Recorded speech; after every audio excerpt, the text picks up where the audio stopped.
এই দুনিয়ার মুসিবত, দুনিয়ার বিপদ, এটা কোনো মুসিবত নয়, এটা কোনো বিপদ নয়। চক্ষু দুইটা যখন বন্ধ হয়ে যাবে, দুনিয়ার মুসিবত আর মুসিবত থাকবে না। আসল মুসিবত কিয়ামতের দিন। ওই দিন দুনিয়ার কেউ আপনার আমার পাশে থাকবে না। ওই কিয়ামতের কঠিন মুসিবতের দিনে কি অবস্থা হবে, আল্লাহ তাআলা কুরআনুল কারীমের একটা চিত্র তুলে ধরে বলেন, ইয়াউমা ইয়াফিরুল মারউ মিন আখিহি ওয়া উম্মিহি ওয়া আবিহি ওয়া সাহিবাতিহি ওয়া বানিহি লিকুল্লি ইমরিইম মিনহুম ইয়াউমা ইযিন শাআনুন ইউগনিহি। আল্লাহ তাআলা বলেন, কিয়ামতের দিন ভাই ভাইয়ের থেকে পলায়ন করবে, ওয়া উম্মিহি ওয়া আবিহি, পিতা মাতার থেকে পলায়ন করবে, ওয়া সাহিবাতিহি ওয়া বানিহি, স্ত্রী সন্তানদের থেকে পলায়ন করবে। অথচ দুনিয়ার মানুষ একটা বার মা বাবার চেহারার দিকে তাকালে অন্তর শীতল হয়ে যায়। সন্তানের মুখে বাবা ডাক শুনলে হৃদয়টা শীতল হয়ে যায়। স্ত্রী সন্তানের চেহারার দিকে তাকালে চক্ষু শীতল হয়ে যায়। অথচ কিয়ামতের কঠিন মুসিবতের দিনে কেউ কাউকে পরিচয় দিতে চাইবে না, কেউ কারোর সাথে দেখা করতে চাইবে না। সবাই চিন্তায় বিভোর থাকবে, চিন্তায় চিন্তিত থাকবে। আপনার আমার নবী চিন্তায় চিন্তিত থাকবে। প্রত্যেকটা মানুষ চিন্তায় চিন্তিত থাকবে নিজের জন্য, আর নবী চিন্তায় চিন্তিত থাকবে উম্মতের নাজাতের জন্য।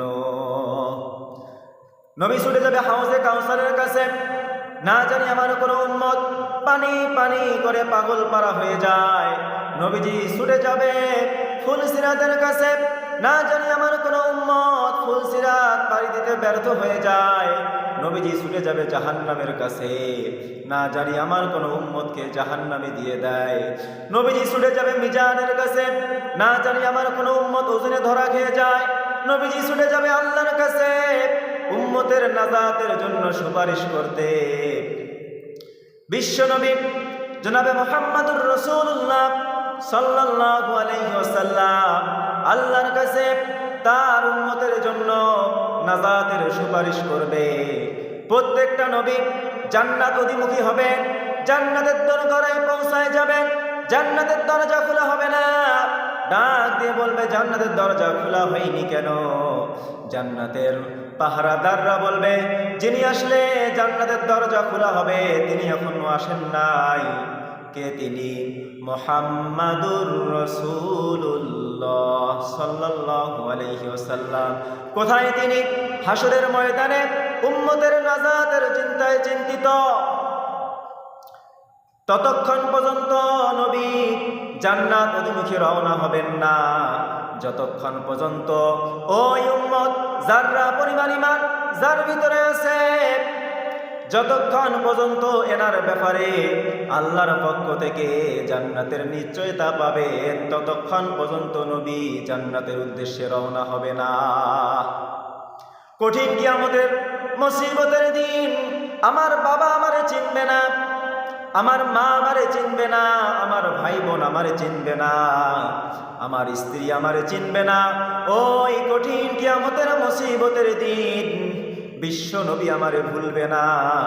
তার মানে প্রমাণ হয়ে গেল, বোঝা গেল সবার থেকে বিশ্ব নবী আমাদেরকে বেশি ভালোবাসে।